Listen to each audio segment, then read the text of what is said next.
What is it?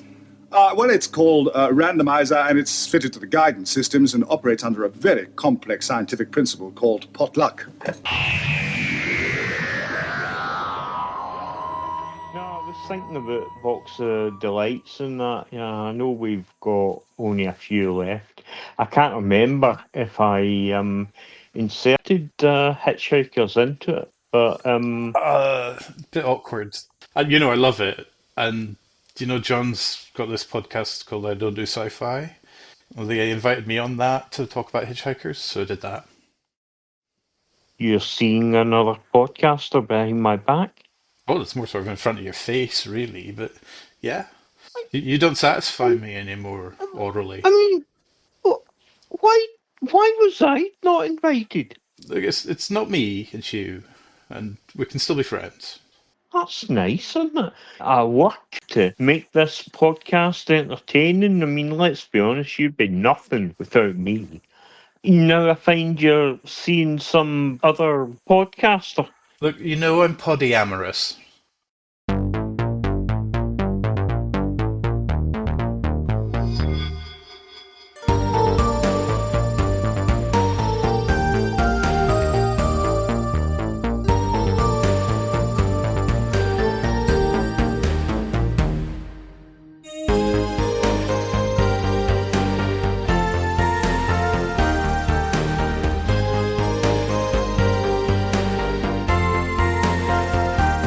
You're listening to I Don't Do Sci-Fi. Season 2, Episode 3. One's never alone with a rubber duck.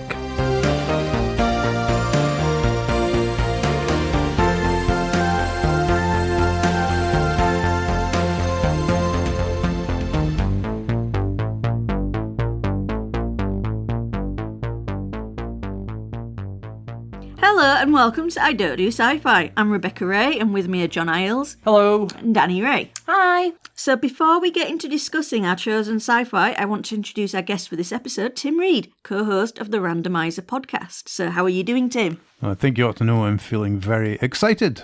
Yay! I'm delighted to be here. Well, we're excited to have you here. Thank you. Oh, what a privilege. I've really enjoyed listening to other episodes. Yeah, we love your podcast too, Tim. Yeah. Thank you. You're contractually obliged to say that, I believe. Yes. Yeah, 100%. Yeah. No, thank you very much. It's Another sweary podcast. Yes. All the best podcasts are. Absolutely. Yeah. I think trying to make Chaz sort of keep a clean mouth would be an impossible task. Snap. Yeah. For me. Just mention toxic Doctor Who fandom to him and let Chaz go. We know Tim of old. I think, how long have we known each other?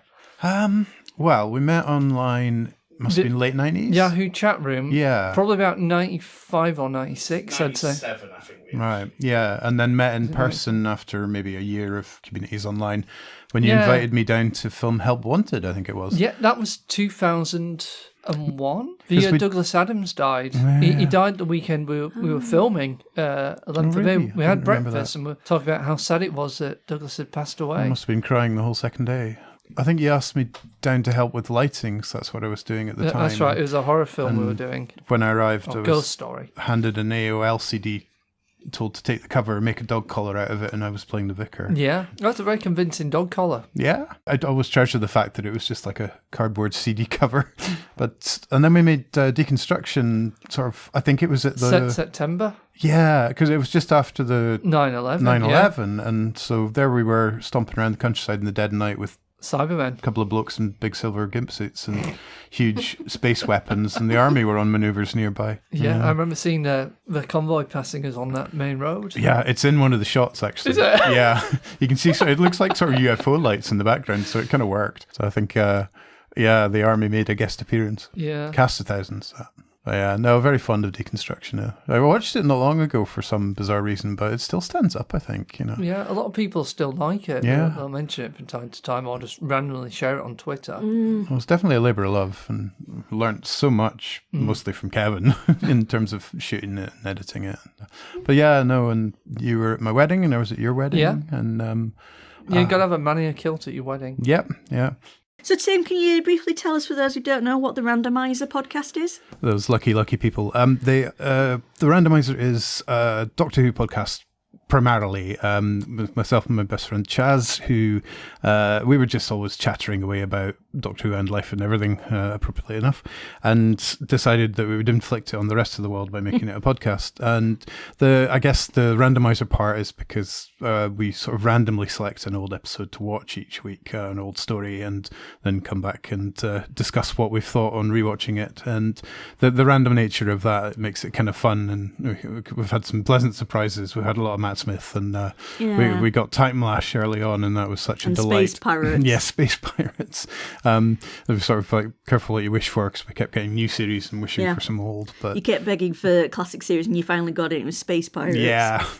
But we've sort of do a few other vaguely random things. Like we've got a box full of old TV shows that we'll pick one out of and watch and talk about as well.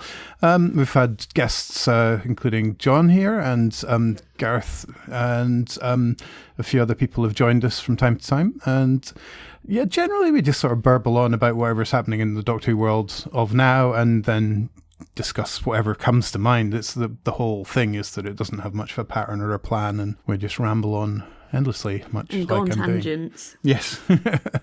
Yeah, we've been doing that since early 2020, I think, and it's we're coming up for our 42nd episode, I think. So. Very appropriate. Yes, exactly. Yes. And my favourite part is Chaz's increasingly entertaining excuses for not watching the mutants. Yeah, I mean, I know he's just, there's been all these unfortunate events that have befallen him as he's tried to watch it, but, you know, one day we can hope. Like the dog eating the DVD, or his future self coming to warn him that it will destroy the universe. Yeah, this Victorian street urchin who rang the door and he gave him the copy of it out of pity. I loved his street urchin voice. That was so funny. That time he pretended to have watched it and just read me the Wikipedia article was a particular highlight. Well, that's what I'd do. You're just going to have to tie him down and force his eyes open or something. Yeah, I think so, like in Clockwork Orange. Yeah. Yep. Yeah. I'd appreciate the film reference, if nothing else. No, thank you so much for having me, because it's I've enjoyed listening to this. It's such a great idea to get Dani's kind of hot takes on everything. And just don't talk to her about the 1970s. Yeah, okay. The whole decade. Yeah. Right. So we've got lots of ideas for 70s programmes and films for to They're torturing me. Excellent. Literally torture. No, that's cool. I think Hitchhikers just sneaks into the 80s, doesn't it? It does. It does, 81. but it still has some 70s feel about it. The decades don't really fall so neatly, do they? I guess No, it's like an after-the-fact sort of thing. But Yeah, because it's not as if like you change a year and suddenly everyone stops wearing the fashions or the cars. Well, or that's exactly whatever. how it change. works. That's exactly how it works. That's how it works what- in Back in Time for Dinner and all the other BBC ones. Back in Exactly. Time for 1st of Tea. January 1980, everyone stops wearing flares. Yeah. But there's always the pedants who insist the decade doesn't begin until 81. Yes. Yeah. Oh, that's true. They had that about the millennium, didn't they? Saying it was going to be 2001, but everyone's going, let's celebrate. Did you get your letter yet from the 2030 committee about the fashions that we're supposed to wear when it turns 23? Not yet. Oh, you're in for a shock. The pictures are extraordinary. Just going to say, Dani, flares are back. Actually, flares are actually back, though, I think, now. I mean, flares were back when I was at sixth form. And I was going to say, at the minute, there is a lot of women's wear that is like 70s inspired blouses where I keep looking at it going, I'm pretty sure my mum had one of them, but then my mum will go, I'm pretty sure I had that when I was a kid. And I'm like, I remember discovering kipper ties in my dad's wardrobe when I was quite young, just going, oh my goodness. The Hitchhiker's Guide to the Galaxy first aired on BBC Radio 4 in March 1978. The story features the haphazard and often tangential adventures of Arthur Dent. He is the quintessential English everyman who escapes the destruction of Earth with his hitherto secret alien best friend, Ford Prefect. The show was an immediate hit with listeners, and its success propelled 26-year-old scriptwriter Douglas Adams into the limelight. Within a couple of years, Hitchhikers was a multimedia franchise. There was a theatre adaptation, novels, an LP record, as well as a second radio series. Then came the decision by the BBC to further capitalise on Hitchhiker's success by commissioning a 6-part television adaptation of the first radio series. Adams would write the script with Alan J.W. Bell and John Lloyd producing. The first episode aired in January 1981. A number of cast and crew involved in the radio series would return to play their roles in Vision. Simon Jones was back as Arthur Dent. Peter Jones remained the voice of the book. Also back was Markwing Davey as Zaphod Beeblebrox, Stephen Moore as Marvin, the paranoid android, Richard Vernon as Slarty Bartfast, and David Tate as Eddie, the ship's computer. Also of particular note was the return of Paddy Kingsland from the BBC's Radiophonic Workshop, who would again be responsible for special sound and incidental music.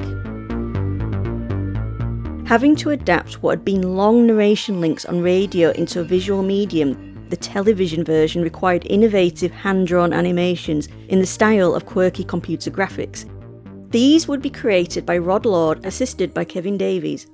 It was a painstaking process for which Lord would win a BAFTA and remains the most enduring and impressive feature of the show.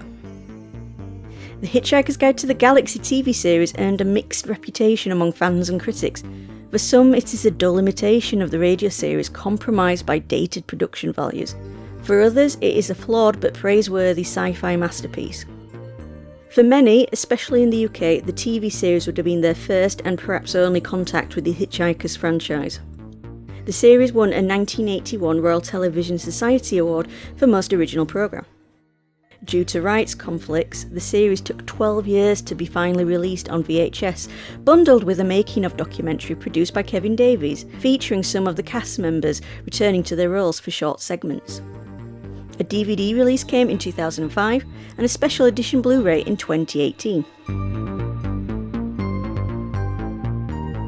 So with the introductions done, we're going to stick out our electronic thumbs and hitch a lift back in time a few days and listen to some moments from Dani and Rebecca watching The Hitchhiker's Guide to the Galaxy. Let's hear how it went.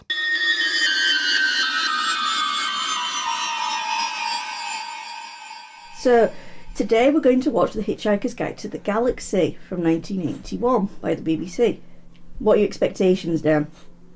That it'd be Hitchhiker's Guide to the Galaxy. Right, what do you know about it? Well, I've watched the Martin Freeman film. Yeah. And I've read 2 of the books. Alright.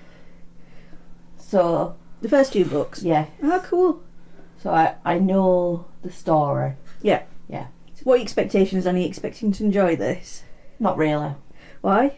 It's 81, therefore it's pseudo-70s. What? So it'd be boring. Pseudo-70s? Yeah, pseudo-70s. Okay. Right. Well, let's get stuck in. So, not a promising start. Will Hitchhikers manage to change Dani's mind about early 1980s television? Dani sits and watches the plot go by in quiet contemplation. Suddenly her silence breaks as she becomes perplexed by Peter Jones's use of an Americanism. Oh, that was easy, says Man. And for an encore, he goes on to prove that black is white and gets killed on the next zebra crossing. Most leading theologians claim that this argument is a load of dingo's kidneys. I was just thinking that. Because it's British. So why is he... And he's British, so why is he... You know, why do you say zebra? What do you think of these... I like them. The artwork? Made to look like a computer. Yeah, it's done well. Yeah. Didn't stop Ulan Kaluvik making a small fortune when he used it as the central theme for his best-selling book. Well, that about wraps it up for God. I think I'm overthinking it, but you know when it showed the diagram of the fish in the ear? And it was saying, it goes in, what you're saying, and then it poops out to you, the translation. Shouldn't it have been the other way around in the ear? You are overthinking it. I am. Also, technically speaking, it's not actually feeding off of what's said outside. It's feeding off what your brain is interpreting, right. and then would be then fishing it out so that your ear can rehear what's being said. Right. So actually, it So makes it's more not sense that right. way. So it's not filtering it from the sound waves. No, because Right. it feeds off of brain waves, not sound waves. It's just that it can translate. Yeah. So it translates from the brain waves. That's why diagram's that way. Officially. Dani goes back to quiet observation, although whether she's confused by what she is watching or is merely concentrating is difficult to tell. Arthur Dent's emotional understatement raises a chuckle at least. I rescued you from the Earth. Well, what happened to the Earth? It's been disintegrated. Has it? Yes. It just pulled away into space. Listen, I'm a bit upset about that. Sounds like something from Very British Futures I saw today. It was saying when a British person say, "Oh, that's a shame," and translation, "My life has been ruined." Yeah. I think Arthur Dent epitomises Very British Futures. Oh, sorry, not Very British Futures. I know you keep saying that. I'm thinking, I why are you know, mentioning Very British Problems. I was only looking at it this morning. Yeah, Very British Problems, sorry. Gone. Nothing. We'll expect the check in the post, Gareth. So we come to the end of the first episode, in which we really didn't get much out of Dani. Let's see what she's thinking so far.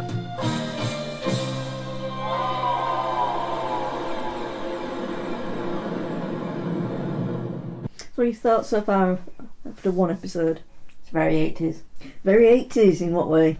The set, the costumes, the aliens, the acting. It's very 80s. Very 80s. But is that good or bad? No comment. Oh, okay. Pretty cryptic. So back to it. Once introduced, Dani consistently enjoys Marvin's despondency. I came from a planet called Earth. I know, you keep going on about it, it sounds awful. Oh no. It was a beautiful place. Did it have oceans? Oh yes. Great big, wide, rolling blue oceans. Can't bear oceans. Enjoying Marvin? Yeah. Did you recognise any of the actors in this or voices? Nope. Nope. Yeah. Well, the voice of Marvin is the dad from The Queen's Nose. Okay. Yeah. Well, that's what I know him as. Oh, he's the dad from The Queen's Nose. I can't really remember the dad from The Queen's Nose. He was also one of the dads who played Kevin's dad. I don't know what else he's been in other than that. He plays dads. Okay, plays dads. And I'm manically depressed. Yeah. Robot.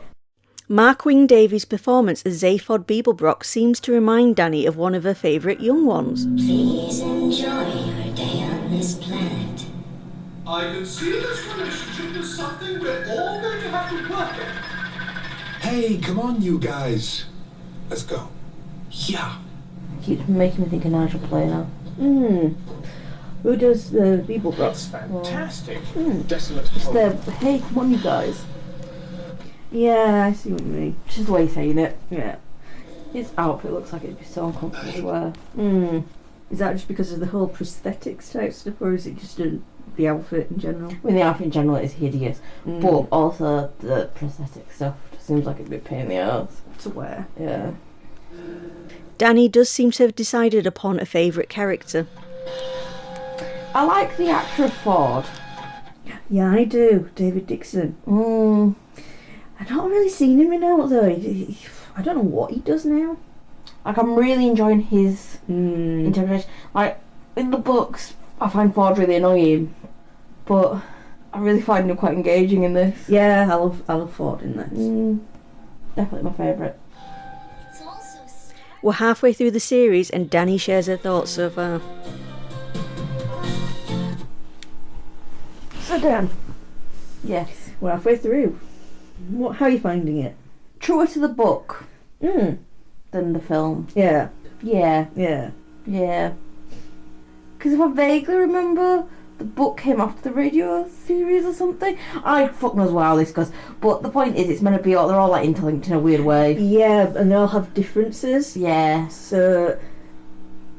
Yeah, but the point is, it's better than the Freeman film. Oh, you like it more than the Freeman film? Yeah. Oh, good. I like Ford. Yeah. I like Marvin more. I find him really irritating in the other film. Yeah. I find quite a lot of the things quite funny because, like, in the book, I find quite a lot of the characters irritating, but in this, not so much.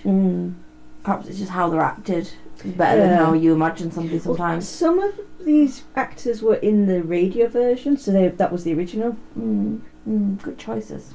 But you like the music? Yeah.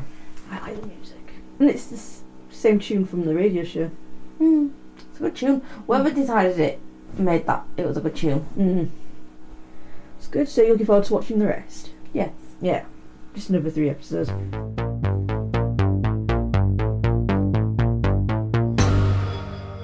So, Dani, when we were watching Hitchhikers, I noticed you were quite quiet at first, but you seemed to get into it over time and you were laughing at the jokes and commenting on things. Yeah, I'll apologise now. I had not slept and I fell asleep watching it, but I was absolutely, my sleep pattern was completely shot.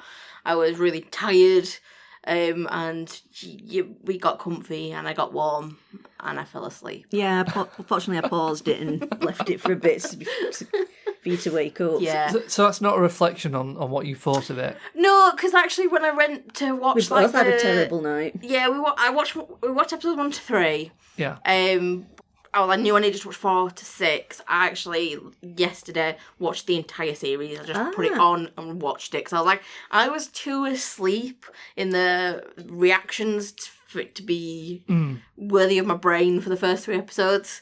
And I hadn't wrote any notes because I didn't actually take a notepad with me this time to the reactions, which is naughty me. Slap my wrist. But yeah. It's got to be a good sign that you were willing to go back to the beginning, though, right? Yeah. I mean, I like the story.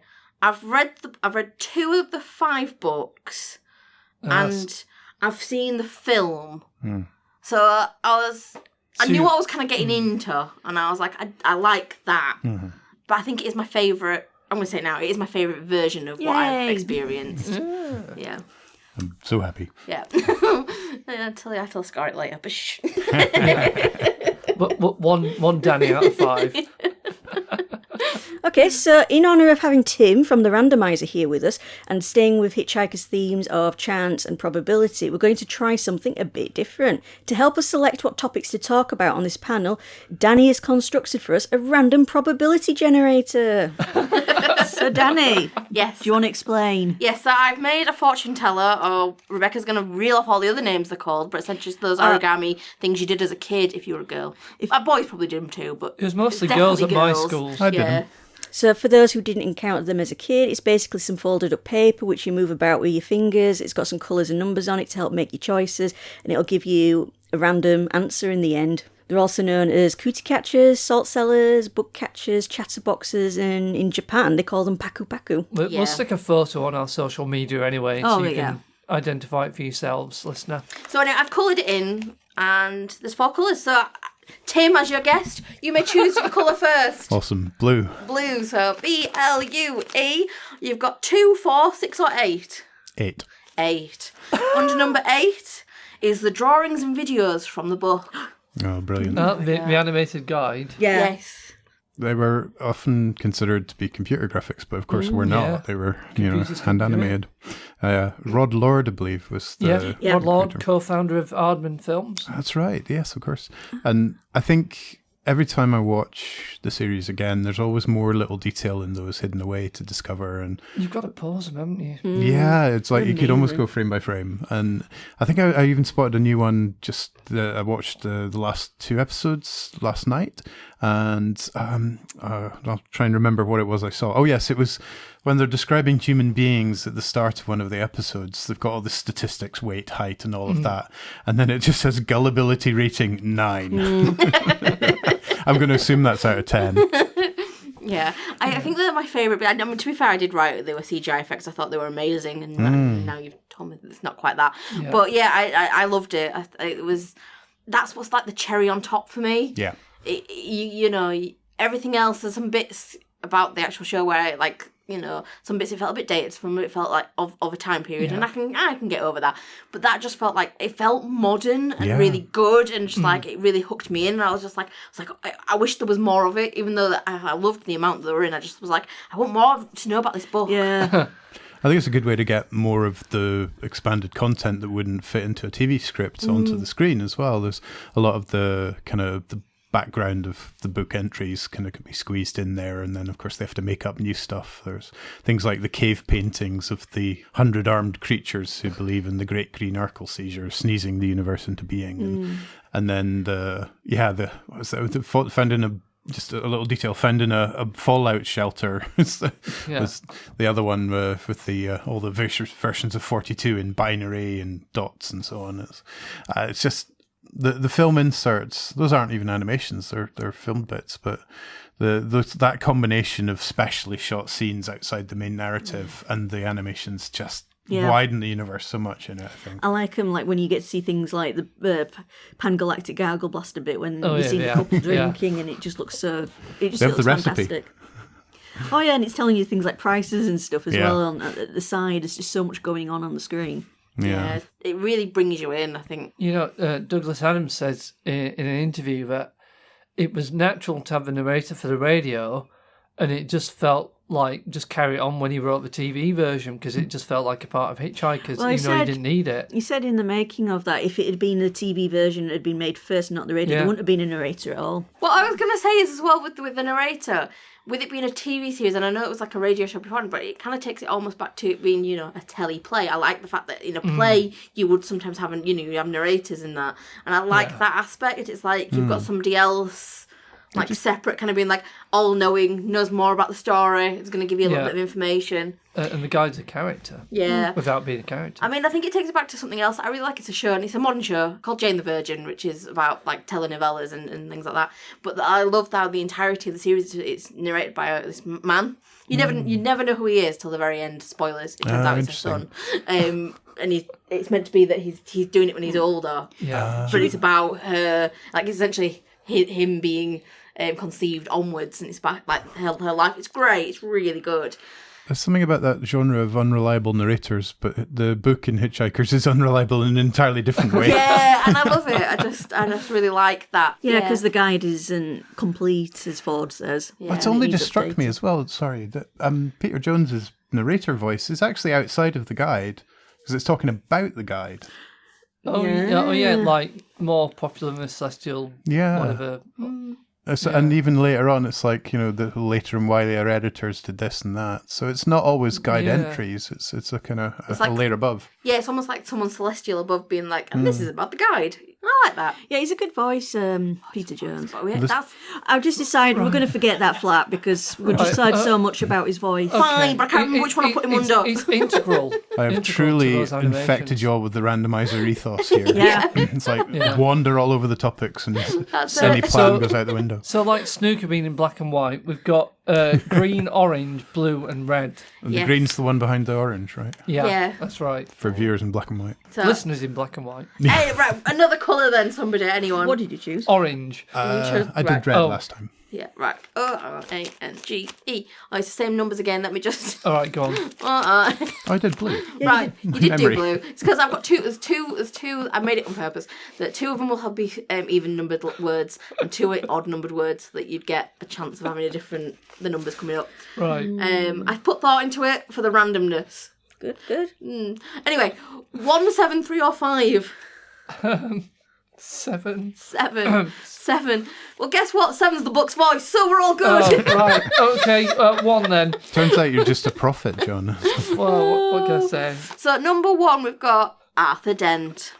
It's the dressing gown that I think is the big thing that it's referenced in the radio, I think, but obviously visually on TV it really comes into its own, doesn't it? Yeah, because of a deleted scene, Arthur ended up wearing a dressing gown for the whole TV series. Oh, is that right? And the radio never really says what he's wearing. Ah, okay. That's so fun. it comes from a TV series, a dressing gown. All right. It's not even in the book. No, we don't know what he's wearing. All we know is that he's got up and he's opened the curtains and there's a bulldozer. Yeah, and he's rushed out, so it makes sense. You're not going to... Yeah, it makes sense. He's going to throw his dressing gown on, Out he goes. Yeah. The first draft where he stops to get dressed and his house is knocked down and that's that. Yeah. Yeah. Arthur Dent is this sort of slightly endearingly hopeless middle kind of person who's clearly somewhat based on Douglas, I would suggest. Well, the part was written for Simon Jones. Right, yeah. And something about the kind of, I think in a book he works in local radio. Or something. Yeah, he's a producer for BBC local radio. Yeah. And I think there's just, especially the way his character develops through the later books, and, you know, he has a love affair and he has a daughter, and I think as a kid, reading those later plot developments for Arthur, it was a bit like, I just want him to sort of be bumbling around the universe and I want to have all this kind of soap opera stuff happening, but that was just me as a kid, and he's just got such a wonderful kind of stoicism and that kind of just relentless pursuit of tea is also great fun as well. And there's a lovely little aside in the restaurant scene in the TV show where they're walking into the main restaurant and he says to the waiter, "Is there any chance of a cup of tea?" And he goes, "None, sir." But yeah.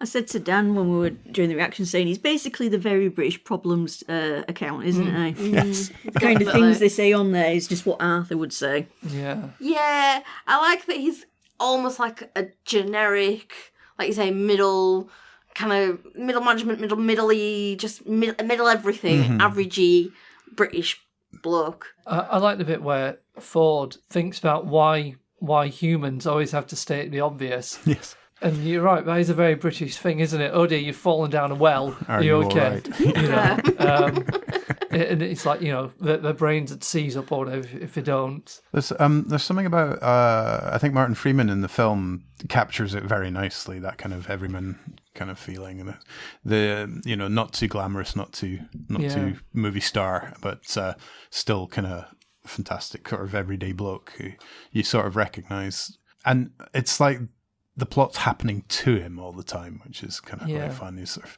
just relentlessly beaten down. And he sums it up quite early on with that speech in the Vogon spacecraft about, I thought I'd have a nice day and settle down and brush the cat, and now I'm being thrown out of a spacecraft, it's only 2:30 in the afternoon or something. But I find Arthur has some of my absolute favourite lines as well. They're quite often reaction lines. It's sort of like "This must be thirsty. I can never get the hang of thirsties." It's one of my total kind of just off the wall lines that mark him out, and his reactions to Ford as well. Sort of, "What would you say, Arthur, if I told you I was from a small planet somewhere in the vicinity of Betelgeuse? Why? Do you think it's the sort of thing you're likely to say?" Or like when Ford says time is an illusion, lunchtime doubly so. Goes, "You should send that into Reader's Digest. They've got a page for people like you." Yeah, that's a lovely, lovely line. But yeah, so I think one of my favourite parts in the books is when he's kind of at the start of, I think, the third book, when he's on his own in a cave in prehistoric Earth. Yeah. So it sort of follows on from where the TV series leaves off, and you get quite a lot of time in the book with Arthur's kind of daily routine and how he's sort of made a bag out of a rabbit skin. He's terribly proud of that. And then when Ford comes back, there's just this sort of sense of kind of impending, not so much doom as impending madness again. Was it? He says, "I've given up, I'll go mad." Yeah. Oh, whose line is that? Is that Arthur as well? Would it save you a lot of time if I just gave up and went mad now? I think it is Arthur. Yeah. No, sorry, I could just quote the book endlessly, but it's part of my childhood, totally, the book and the TV show as well. Yeah, how did you first encounter it? Was it the TV show? I think so. I think it was either the book or the TV show. It definitely wasn't the radio, because that came later, and I was surprised to find out that was the first. Yeah. So my earliest memory, and I'm not sure if it's like a fake memory, is of the scene in the Vogon ship where they have the food. That kind of little throwaway scene that I don't think is anywhere else. No, it's only in that version. Yeah, and I have a memory of thinking that was a cookery show, and I'm not sure if I've just made that up. Interesting. Because I must, if I saw 10 seconds of it and thought, "Oh, there's some boring cookery show," that can't be true, because there's no way I didn't notice that the stuff was purple Weird. and green. Yeah. But I have mixed up visual memories, because I was 7 or 6 going on 7 when that went out in 81. And my memories of Blake 7 Series D and Doctor Who Season 19 all are mixed up in my childhood memory of like which one's which. And there's a bit of the adventure game in there as well in my memory. And only when I was an adult or teen watching all this stuff going, "Oh, so that's where that's from," and that wasn't Blake 7. Well, I think half the set and props were probably mixed up as well. That Vogon corridor was reusing bits from the corridor from the Nostromo in Alien. Yeah, I think most science fiction at the time reused bits of the Nostromo corridor, didn't they? Probably. It was Elstree Studios. Yeah, that sort of pops up in a lot of places. But yeah, whether or not that food memory is just something I made up later or not, it's interesting. That's my first impression of the TV show, and I just loved it straight away, and it has woven itself into my sense of humour. I've grown up with the various Hitchhikers books and the Dirk Gently books and the wider work of Douglas Adams as well. So safe to say I'm a huge fan of his work. And obviously he died far too young. Part of me thinks he'd probably, there'd been something terrible happened if he'd survived, and he'd probably have been cancelled or gone off the rails or something. But part of me also thinks that as Stephen Fry had said it, that what would Douglas have said about an iPhone or an iPad? Yeah. And he would have had just the perfect phrase, because he wrote a lot on technology brilliantly as well. So beyond the series itself, I'm just a huge admirer of the man, and I think the humanism in his work as well, the kind of compassion. It's interesting seeing him on the BBC archives, because he was saying how he used to make fun of computers and things, because that's what he used Eddie, to do. Marvin, yeah. And then he discovered video games, but he thought video games were all just action shooters and things. Yeah. Shooters, yeah. But then he discovered text adventure games, and now he loved them. And I was just thinking, when you said if he'd have still lived, I was thinking he'd have got a Hitchhiker's Telltale game or something made. Yeah. Yeah, because he did Starship Titanic, the video game as well. Which is brilliant. I remember seeing an ad for that in a magazine in the 90s and thinking it looked cool. Just to slightly go back to your mention about technology, what I do love is that he essentially, with the guide and having it like speak and it being electronic, he essentially predicted Kindle with Audible thrown together, and I really love that. Yeah. Well, in the making of, you got Arthur just sat lounging on the bed, watching like he's watching like a kid watching on his phone, watching the TV. Oh, that's what we do now. Yeah, I love that. I love the fact that it was like, oh, you've predicted technology. Like I have literally multiple things of, you know, you have a tablet, you have a phone, I've got a Kindle, you know, I use the Audible app, and got wiki apps on your phone. Great prediction there. Well, there's a wonderful, it was like a 50-minute or an hour-long documentary on BBC Two called Hyperland, which I've heard he made. of that. Yeah, it's on YouTube. It's well worth watching because Tom Baker's in it. Woo! So it starts with Douglas sort of lounging in his apartment full of ennui, and he decides, there's a voiceover where he says, I decided just to throw my television away, and he walks to the dump, the TV's still live, and as he's throwing it away, Tom Baker appears and says, who are you? I'm your agent. Do you know what that means? You want 20%? But it's a software agent, and basically this sparks off a documentary about this wonderful and strange idea of linking up computers together in a big network. So It'll never catch on. I know, and this was, I think, 1990, really ahead of its time, and I just happened to catch it, probably because it was a Douglas Adams thing. But go watch it; it's out there on YouTube, and it's really enjoyable. There's a lot of interviews with kind of people working at MIT and developing the web, and it even goes off into that kind of Lawnmower Man style, slightly cliched virtual reality kind of thing. Again, I haven't watched all of it for a long time, but it's another one of those little nuggets out there. He was such a futurist, such a clever person. Have we done another flap by accident talking about Douglas? No. Maybe my turn. Right, okay. Yeah, I'm Red. next. Red, so R-E-D. So we've had one, and technically we've had 7 because we ended up saying that. So 3 or 5? 3. 3. Right, where's 3 over here? So, Marvin. Yay. I've got this terrible pain down all the diodes down my left side. Marvin was a pop star. Did you know that, Dan? No, I did not know Got to that. 52 in the charts. What's the song called?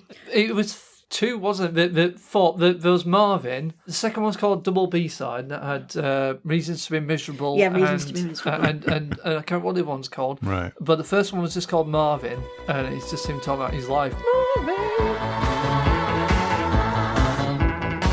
Chip on my shoulder made of silicon.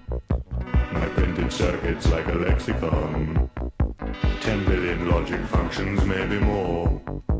They make me pick the paper off the floor. I think I've heard it. I think I've blocked it from my They memory. incorporated one of the songs into the Hitchhikers live stage show. Oh, did they? Where they did all 5 books in one play, Danny, for like a 2-hour stage show. They also remade it for the film. No, it was Reasons to Be Miserable. Yeah, that's what I meant. They remade Reasons to Be Miserable for the film. Although Stephen Fry did it in the third person.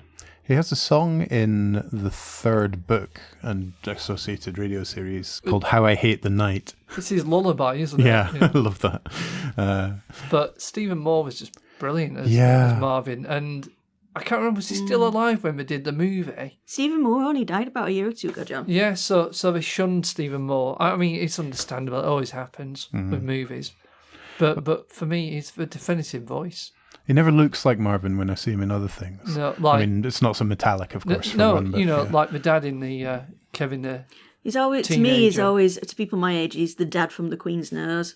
I remember you said that to me when the reactions, and I was just like, I've watched Queen Nose, I still don't know who the hell that is. Do you remember I was just like, what? Harry Enfield's Kevin the Teenager sketch? He was his dad in that. I didn't particularly watch. What wasn't he Adrian Mole's dad as well? Oh, maybe. Yeah, that would make sense. He got typecast as depressed Dads. robots or dads. Yeah. I suppose. I mean, Dan wouldn't, when we were watching Harry Enfield, Dan wouldn't have been watching She Was a Baby or just too young. Oh no, I watched Kevin and Perry Go Large.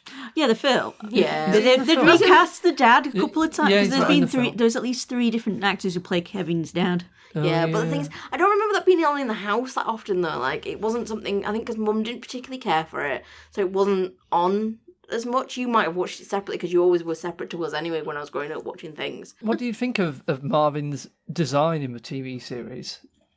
I liked it better than the film. Actually, I don't have much memories of the film, so I'm not really mentioning it much. It's but probably for the best. I don't particularly care for the roundness. It's a kind of Apple modern day look, whereas the series is like, this is definitely a machine. This is a science I love the fiction sounds robot. he makes when he's moving that. Oh yeah, it's brilliant. I think what I like is the fact that he's got a miserable face. Yeah. Like, he's miserable, yet he's got a miserable face, and I love that, because sometimes when I'm feeling a bit mardy and I feel a bit, like I'm just a bit feeling sorry for myself, I will put on that I'm having a bad mood face, and I'm going to have that face on, and I just like that he does the same thing. Call that job satisfaction, because I don't. Yeah. It's part of a thread running through the books and the various forms of the Hitchhiker's Guide. There's this kind of ghastliness of maybe consumer technology, and so Marvin looks cheap, in the TV series, because he's like a prototype robot from this ghastly company that, when you see the advert, your plastic pal who's fun to be with, and all of those sort of things. The Share and Enjoy song, which I think is only in the radio, it doesn't crop up in the TV series. I don't know, there was something in the advert that made me laugh at the end, and I remember it being like a little jingle, so maybe it was Your something plastic similar. pal is fun to be with. Yeah. That's it. and it's him dancing around, because it's It's not like him on a Marvin, beach with a lady in a bikini Yeah. playing beach ball. Playing beach ball. Yeah. The lifts in the one of the Second books, series.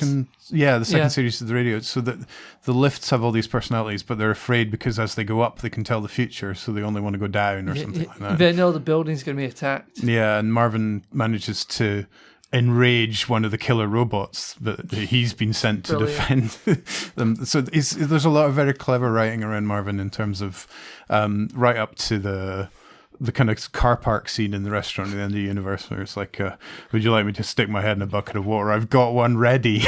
or like, also just stand here and rust in the corner. Yeah, I don't know if this exists in the same form in any of the other versions, but the TV show, he's about to tell them the ultimate question when they get distracted. Yeah, because he's going to read Arthur's brainwaves. And he's just like, you don't really care, and then they kind of get distracted, and he's like, I told you didn't care. And I just thought it was brilliant, because I was just like, yeah, they really don't. That's another one of my favourite lines from there, is like, don't try and engage my enthusiasm because I haven't got one. Yeah. But no, it definitely still speaks to the world of kind of chirpy digital assistants and so on now. Clippy. Yeah. Oh, yeah. Looks like you're trying to have a brain the size of a planet. Yeah. Well, on the Heart of Gold, all the doors and things have personalities. Yeah, Glad of course. to be of service. Mm-hmm. And again, in one of the books, there's sort of the dread as you approach the door, and you know it's going to be nice to you. Yeah. So yeah, I think there's all these kind of common points that are a sort of satire on technology and the kind of facade of corporate technology and kind of happy, fake, cheesy kind of tech. And Marvin's the kind of absolute antithesis of that, which I adore. I was just going to say that the Marvin costume has survived. It has a cameo in the movie, and as of recording today, what we're on 16th of March 24, it's on display at the Gunnery Park Museum in London, along with a load of other sci-fi props, including a hero tripod model from the Tripods. Yeah, that's better than being on display in the bottom of a locked filing cabinet.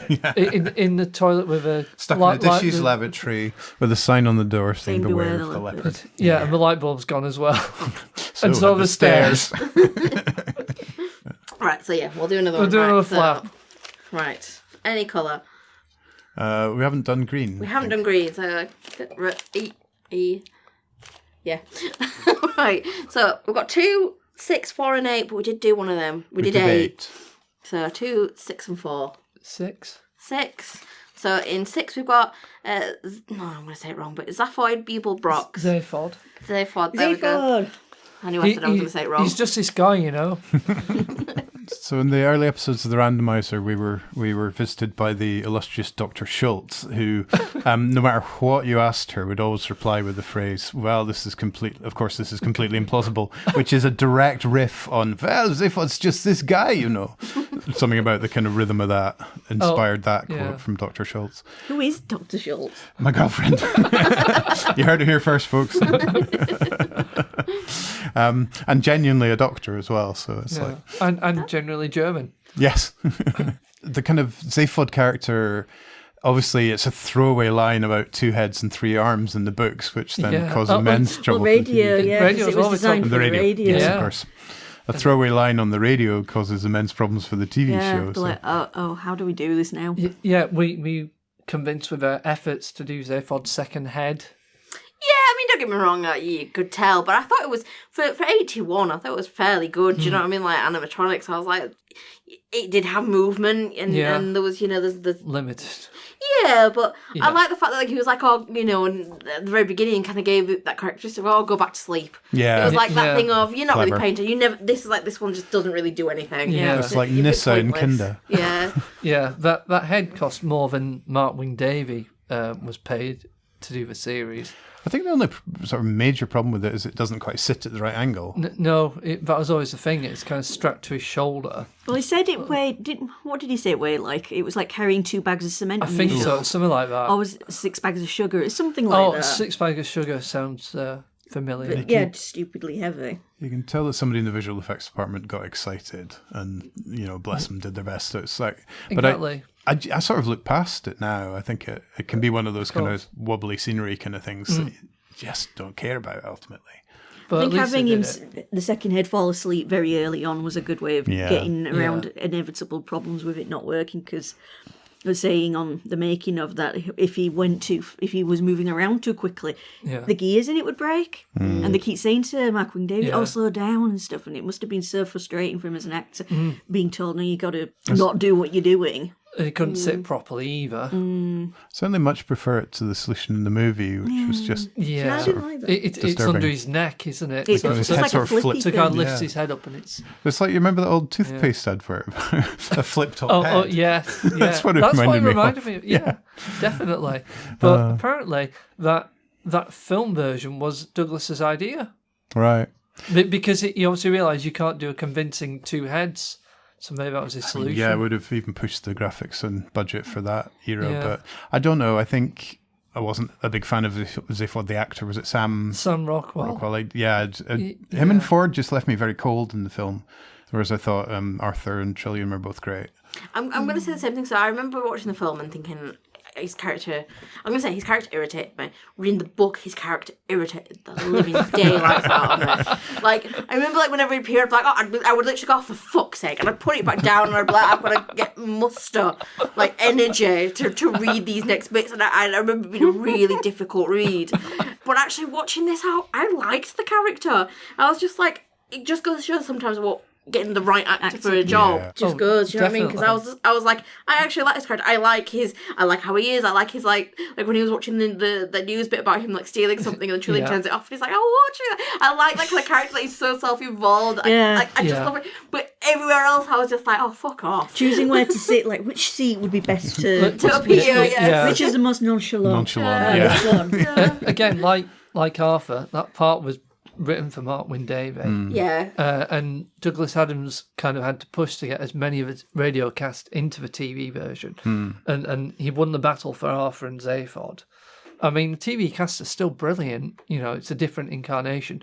Because, every version of Hitchhikers, scenes change, characters swap dialogue. So it's radio, novel, TV... video game, comic records, book. The records as well. Yeah, the comic the book. BBC wouldn't release the radio series, so Douglas, the producer, and most of the cast went and just recorded them as records for another company. And again, they're slightly different scripts. So different scripts, new scenes, new effects. Some of the music's different. I have the records and they're treasured possessions. I actually got the second one, the restaurant, first, and it has this bright red cover with the yellow rubber duck on. Oh, you'll like that. Yeah, and famously, I think it was HMV had put a load of live ducks in their shop window in London to publicise this, which caused mayhem, I think. But Yes. the first one is like a opening up. It's like a double album. Yeah, it was a double album for the first one and a single. Kind of record this sort of weird, stripy, colourful, slightly digital pattern. I think so. Yeah. Like I think it was similar to the cover of the paperback. So the first radio series was March 78. Second was December 78. Then the first play was 1979. Novel was October 79, and then flip it over. So double LP, mail order only, was November 79. Gosh. So yeah, it was after the book. Okay, whose turn it is The flappy thing. on the fortune teller? Does Dani get to choose? I'm gonna go red because we've written no. R-E-D. Right. So I got 2 or 4. Oh, which one do I want? I want 4. I've decided. Okay. Side characters, aliens, and robots. That's what it says. Okay. So basically everyone. Yeah. So Hot Black Desiato, Deep Thought, Slatty Bartfast. Speaking of Hot Black Desiato, for a Halloween party a couple of years ago, our esteemed producer Kevin dressed as Hot Black Desiato, and I was channeling Dave Prowse's mobster bodyguard. I have to say, Kevin was completely convincing. He got all the dialogue and all the character mannerisms exactly right as Hot Black Desiato in the series. It was a very moving performance. It was. We'll show you the pictures, Tim. Thank you. No, I look forward to that. And then we can blackmail Kevin with them. I've worked in Islington at the Almeida Theatre a few times, and that's where Douglas Adams lived and saw the estate agent Hot Black Desiato. So it's a real name. They're still there. Yeah. Or two names, I suppose, Hot Black and Desiato. I think there's a weird poetry to estate agent names because you're combining surnames. So I don't know if like Isles Reed has the same name, sort of ring to it, or no. But I think if you notice estate agent signs, sometimes the combinations of those two words just have a poetry in it. I think that's why he plucked it from an estate agent sign and immortalized it as a dead rock star. I knew someone for tax reasons. I knew someone who called their laptop Hots Black. Mine laptops are generally called some sort of sci-fi computer. I've had Zen, I've had ORAC, and currently my laptop is called Deep Thought. So as Kevin, he's had like Zen. I'd probably nicked the idea from Kevin. Slave, yeah. Mine tend to be Mass Effect characters. I've got a goddesses. Oh yeah. My a- Apple Watch is called Pretty Neat Idea. Nice. So side characters and robots. Slarty Bartfast. Slarty Bartfast. What do you think of him, Dani? I like that he's so fixated on Norway and coastlines. All the fiddly bits. Yeah. I won an award for Norway, you know. His name is not important. Yeah. I loved how do you pronounce his name? Valentine Dial as Deep Thought. Yes. Yeah. Because of course he's also the Black Guardian and the voice of God in Bedazzled. I just love his voice. Yeah. I keep mistaking other voice actors for Valentine Dial because he's like my sort of archetypal gravelly deep voice. The other great voice in the series is Jack May, who plays Gargravar the waiter. Yeah. Sir is most evidently alive, or I would not attempt to serve, sir. Oh yeah. What do you think of the philosophers? Magic Thighs and Vroom Frondle. Yeah, them? So, and their descendants. We demand we don't demand solid facts. It's like I may or may not be Vroom Frondle. No, you are Vroom Frondle. Yeah. I mean, brilliant dialogue, brilliant performances. And there was Aubrey Morris from Clockwork Orange as the captain in the bath. Yeah. Hence the one's never alone with a rubber duck. Yeah, I'd forgotten number 2, the nicer officer. He was Geoffrey Beavers, the master from Doctor Who. Oh, he changed his tune. Yeah. I think it was about the same time he'd been the master as well. Right. Fresh out of the crinkly makeup. Yeah. Oh, so robots-wise, obviously Marvin we've talked about, but there's Eddie the ship's computer. Yes, I love how it's like, computer, oh no! Yeah, I can calculate your personality disorder to within 10 decimal points. No thanks. I love all the ticker tape that's spewing out over him in the series as well. It's great fun. I like that it reminded me of the Talkie Toaster from Red Dwarf. Yes, oh my god. He's got that kind of same personality of just being really upbeat and like, I'm going to help you. And it's just like, no, you're really annoying. Yeah, shut up. There was the mice as well. Oh yes, Benji and Frankie. Benji Mouse, Frankie Mouse. I like that Benji Mouse. No, it's very clever. I think you forget. Maybe you feel this more, Dani, but because I've grown up with this and I've known these jokes like for most of my life. It's like you sort of still remember that they're funny, but the first impact of them when it's revealed that the Earth is run by mice, that is so old in my consciousness now that I sort of forget it's meant to be funny. But was there stuff like that was kind of... Yeah, I mean, luckily for me, my memory is shocking, and I don't remember it from if it's even mentioned in the later film. I don't know, and I don't know if it's even mentioned in the book. Yes, to be brutally honest, because we see them trying to cut Arthur's head open to get his brain out. I've forgotten that scene entirely. They have this chain circular saw close to the skull. So that is there. Oh, what do you think of Shooty and Bang Bang, the cops? Yeah, the cops, I enjoyed them, because I liked how they were just a bit like... We didn't enjoy that. Yeah, we did. Yeah, I liked that, but it was like, we didn't enjoy it, and I was just like, but you did. or hang around in seedy space bars. It isn't easy being a cop. Yeah. And I write novels in crayon, but he hasn't had any published yet. I'm in a mean mood. Oh, let's just quote the whole show. Is that where the insult to say you've written it in crayon originates? I don't know. Or is it predate? It must predate. I think it suggests people in a mental institute having crayon. It's certainly crayons. where it originated for me in my life, of sort of talking about like my contract came through and apart from being written in crayon, it was all fine.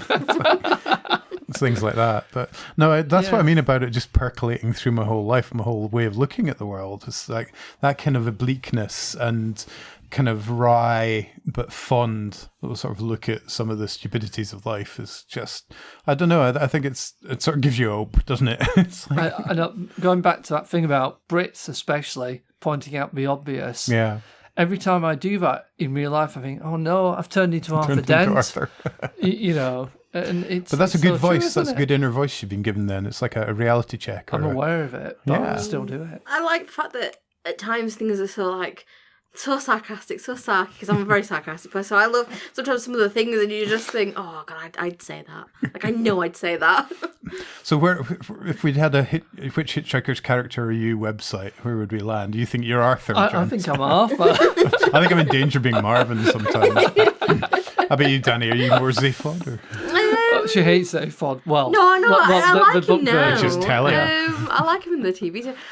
In some ways, probably maybe a bit of Arthur, probably a bit of Ford Prefect, I think. Yeah. Well, we all know Kevin is hot black. Yeah. So Ford. Yeah. Ford. I think I'd like to be Ford, but I'm really Arthur. Yeah, I think that's what I said there. Where I'm like going, it's a bit, but no, yeah. I'd rather be the Vogon captain. Prosthetic Vogon. He's a good side character with the poetry, Vogon poetry. Yeah. And can I just say, I love that he was wearing dungarees. Like, yes. I was like watching it, and I was like, he's wearing green dungarees. I was just like, the guard after my own heart. Yeah, the young guard. I loved Arthur like just babbling off a lot of bullshit. Brilliant. Yeah. And the surrealism and counterpoint. Yeah, and it was one of those things where I was just like, oh, you've taken me back to A-level English literature here. I bet that's where that comes from. Yeah. No, I was like, yeah, like, you gotta find some meaning in all this rather than they just wrote it because they liked that word. Talked on Randomizer with Chaz a few times about how you only get one first time with a piece of drama or comedy or whatever, and it's quite precious. That's why I hate spoilers. But it's like I have to think so far back in my life to when it was the first time I realised that Arthur and Ford were just going to try and front it out with the Vogon captain. Yeah. And that for a minute they think it might actually work.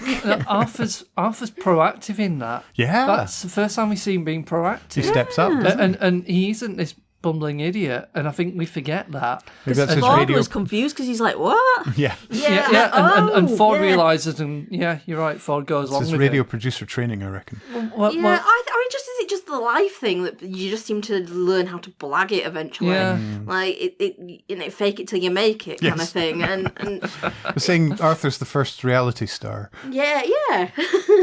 Yeah, other than that point, Arthur is just being carried along by the plot a lot of the time. I know we're doing the side characters, but just for a second, if you think too deeply about it, why does Ford choose Arthur out of all the friends he's made on Earth to save? Yeah. Because they don't seem like best friends, but they've known each other like 5-6 years, I think Arthur says. Is there a bit more in the book about that? I'm trying to remember. Not so far. I've just started rereading it and only got a few chapters, I guess there'll be Long time since I've more read viewpoints it. from So Ford. my theory is going to be that they say that the question is emanating from Arthur's brain, and I wonder if he can somehow on a subliminal level know that and thinks you're important. I don't know why, but you're important. But every human being on that planet had. Oh no, yeah, I'm not but- saying but, they yeah. had it not important. No, I'm just no, saying maybe. Yeah, maybe it was just the fact that he was the friend who was most likely to go along with whatever shit he came out with. Like you said, there's that quote of him saying, I'm not going to do it justice, but the fact that he was like, I'm going to tell you about something, and he's like, "Why are you going to tell me that? Yeah. Like, are you going to come out with that? Is it the sort of thing you're likely to say? Yeah, and I just think, is it just the fact that he just kind of went along with whatever he said and was never really questioning how weird Ford might have been? When does Ford ever say he has other friends? So you never hear either of the characters. Do they ever mention other friends? Well, just that, Ford hangs around student parties a lot and gate crashes them. But he's only friends with the drinks counter. Yeah.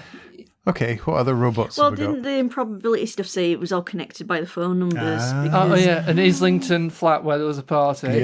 Yeah, where Ford's cousin picked up Trillian. Yeah.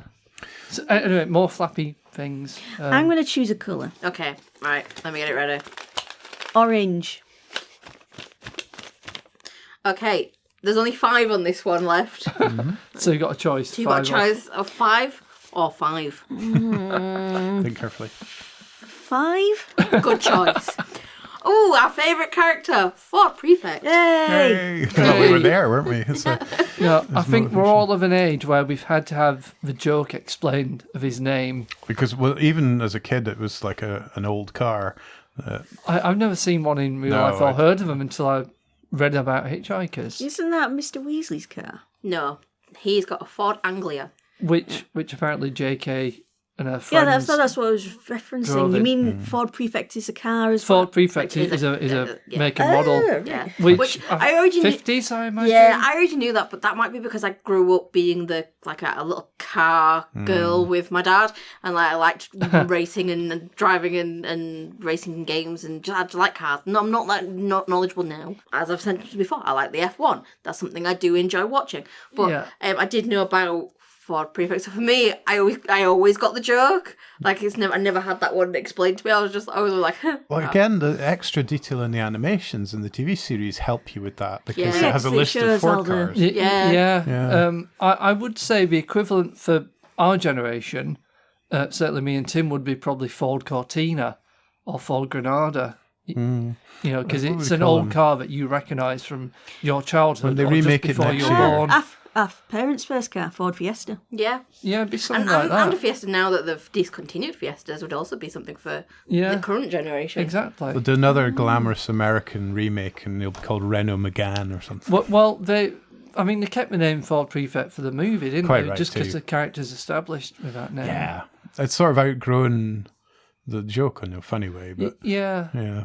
No, he's an interesting sort of shifting character, really, and he's kind of like Zaphod. He's quite sort of self-obsessed, but he seems almost sort of like he's aware of it. Yeah, or he's slightly exasperated by Zaphod's excesses, which is nicely played, I think. Especially in the TV series, there's a lot of nice sort of facial work that David Dixon does that reacts to Zaphod's kind of eye rolling and stuff like that. And I think there's also that way where he kind of feels protective of Arthur. He wants to show him the ropes and knock about with his mate. Yeah.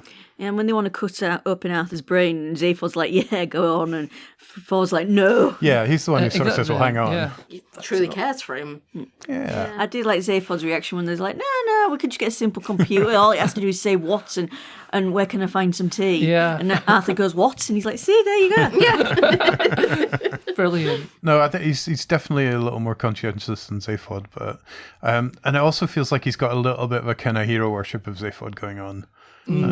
Taking this far too seriously for comedy characters, but never mind. It's like, what's the point of fandom? He did seem a bit miffed with Zaphod, though, when he found out he'd basically been on Earth and picked up Trillion. Yeah. And he's like, stuck here 5 years. Stuck here. Like, why did you 15 not? years. I thought it was 5. No, it's 15. No, so he's known now God. for like 5-6 years. But Right. yeah, he was there 15 years. It was meant to be a week, wasn't it? Yeah. Which is also why it's an old Ford car. Yeah. Yeah. So it's 78, so 15 years before then. But 63, God. You got there for the Beatles and Doctor Who. Yeah. Ford came to Earth to watch Doctor Who. That's my theory. And Mum be born. And Alex Kingston. Yeah. They have the exact same birthday. Has Ford got an alibi?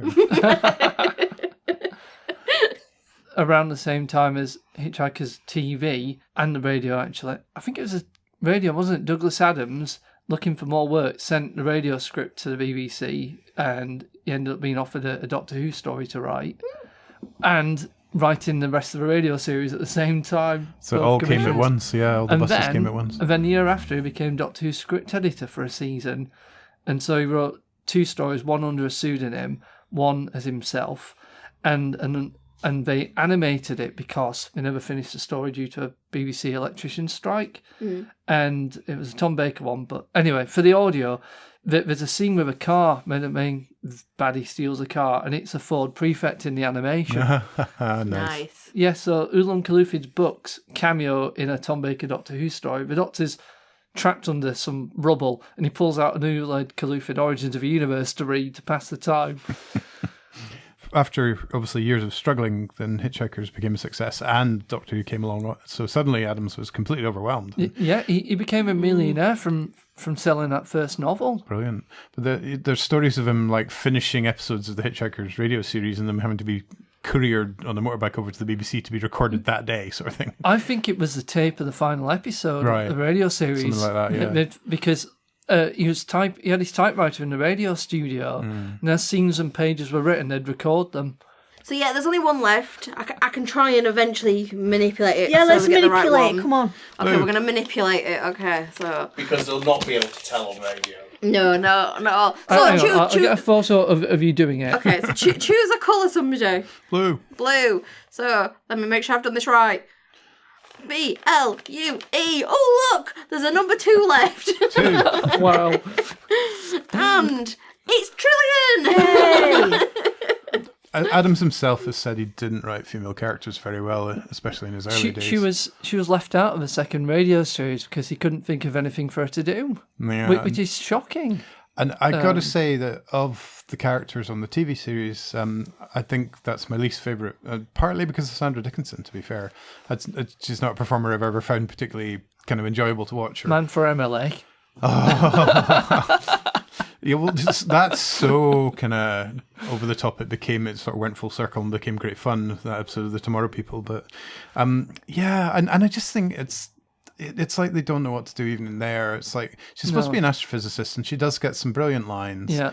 But Hyde Park Corner on a moped and all of that. But what they dressed her in was kind of like sub Barbarella. It's like cling film. It's just I think such a shame. the movie did her better. Yeah, absolutely. The space clothes or whatever. I mean, what did you say about Zaphod's fashion sense, Dan? I can't remember what I said. You said absolutely disgusting. Yeah, his was disgusting. I like going back to Prefect. I like for Prefect's outfit. I really like his. I like the fact that he was wearing a very floral shirt, and when you actually could see it through the collar. 70s shirt. I liked his cardi. It's kind of like the Argyle style with all the jumper, the diamonds, the tank top, yeah. And then I just like the fact that it was like his jacket which was striped. Yeah, yeah, I just really enjoyed. I want to dress up as Ford Prefect now after rewatching this. I don't want to dress up as Trillian. No. Do we think that Zaphod and the Sixth Doctor have the same tailor? I don't know, but Zaphod got voted like the worst dressed sentient being in the universe, didn't he, for 2 years running? Is it difficult to dress yourself when you've got 2 heads and 3 arms? I suppose so. Yeah, you have to cobble together what you can. Maybe it's the combination of the taste of both heads. Yeah. I love Arthur's line about, we met before, or should I say Phil. Of course, he only had the 2 arms and the 1 head then, but it was definitely him. In the book or something, he's got a parrot cage with the second head in it. Yeah, we talk about that in Mostly Harmless. That's such fun. Does anyone remember Trillian Instant Messenger? No. Where it was, it combined all your different instant messengers, so you could merge your Yahoo, your MSN, your AOL, and your ICQ into the single app. So was that trillion in the sense of as in million, trillion? They really should have called that Babelfish, but that was the. I just assumed it was named after Trillian. Let's go for that. It was named after Trillian. Yeah. Yeah, it's spelled as the character. Right. So she is Tricia McMillan. Yeah. and later on has a career as a journalist in a kind of alternative Yeah, version of Mostly Harmless, in an right? alternative world where she never left with Zaphod. Yeah. Is the plot of the 5th book, or Yeah. part of the 5th book, Mostly Harmless. It's very kind of much that she gets sidelined as the last human by Arthur, Yeah. but I think Yeah. there's a sort of bit of justification in the book that because she'd left some months earlier, then you know, Yeah. Arthur's brain was more up to date with the ultimate question. But, Yeah. but no, I do like the character. I do like. There was a bit I noticed when I watched the restaurant scene last night that Zaphod says something that's very Zaphod, something about "you're so unhip, it's a wonder your bums don't fall off" to I the love waiter. that line. Yeah, and Sandra Dickinson does. It's one of my favorite bits of her whole performance. She just does this little look of fondness at him. It's like she gets the joke and she's just giving him a little smile. And I thought, actually, that's sweet, because one of the big questions I have about that character is why the hell is an intelligent person like that with this guy? Exactly. There is he's a just this genuine guy. attraction. I mean, that happens all the time, though. Isn't it? You see people and you think, why is that person with that person? Well, actually, yeah, this is the cry of my adolescence. Why is this intelligent, beautiful young person with that dick? Yeah. It's like... Well, what do you think of the dish of the day? Wanting you to eat it to make it more ethical. Brilliant. I loved it. I loved, I don't know, what I really loved was Zaphod going to it and really, like, proper, like, squeezing the ass of it. I was just like, it's meant to be food. Like let's not, you've gone too far there. Fondling it. I'll be very humane. Yeah. You know. My favourite bit is when he puts his hoof on Arthur's shoulder. Yeah. And it's Arthur really looks nice. so free. And Arthur's like, oh. Do you know who played that dish of the day? No. It was Peter Davison. Oh! He was married to Sandra Dickinson at the time, and he asked, can I do anything? And when they were talking about, who should we get to play the dish? Sandra said, I know, Peter would love to play it. Oh, wow, I love that. And Peter and Sandra were members of Dave Prowse's gym, Dave Prowse, Darth Vader, body of Darth Vader. He was the Hot Black Desiato's bodyguard. So all three of them knew each other socially as well. Oh, cool. Yeah, and we questioned this in the reactions and I got it wrong, but Sandra Dickinson is Georgia Moffat's. Georgia Tarrant's mother? Yeah, Georgia Tarrant. Georgia Tarrant. Yeah, because we want because I asked, didn't I? Because you mentioned them being married, and I was like, oh, is she her mum then? And then you was like, no, and I was like, oh, okay. To be honest, and my brain was... But then I was looking at her going, but she looks like her. My brain was more going, oh, her and Sandra Dickinson and Peter Davison wrote and sang Button Moon together. Yeah. That's what I always remember. They were like celebrity power couple at the time. Yeah. They were. They did adverts as well for pans, some sort of cookery ware, wasn't it? And it was all sci-fi. It's like Yeah. the only line I remember is her on like maybe a video watch saying, "I'll be home in 20 minutes." But do we think Trillian is, I don't know, the least well-rounded of the regulars? Definitely. Yeah, definitely. Well, yeah, because every time all the other aliens are always like picking on Arthur, going, you simian, or upright simian, or stupid monkey brain, and all the time picking up, but they don't do it with Trillian, so you forget a lot of the time. Yeah. Oh yeah, she's human too. Yeah, I think it took me a few episodes in to be like, oh wait, she's actually human. She's not some alien. It's who's... not I until don't think the dish of the day when she really is with Arthur. I don't think it's clear enough. I think the bit about like him like Arthur Dent meeting her at the party and then like it's because they don't show it. Yeah, I think You get a cutaway You get to almost like it's what I took it as they were both visiting, like they were both aliens visiting that party, and he took her away because you could have. Yeah. That's how I took it when I first kind of went through it, and then towards the end I was like, oh wait, she's human. And it was like, oh. And you think being the last few humans, they should bond more, which again they do in the movie. Which Douglas wrote roughly half of what we see. We think. One more thing about the dish of the day. There's a really enjoyable little book of 100, I think, little essays of philosophy, which is called The Pig That Wants to Be Eaten, and I think it's by Giuliano Paganini, or some sort of Italian bread anyway. Right. I believe he explicitly references the title essay is inspired by that scene in Hitchhikers. So again, it just typifies for me of how brilliant Douglas Adams was at like sort of putting quite deep thinking and quite kind of erudite stuff into his work.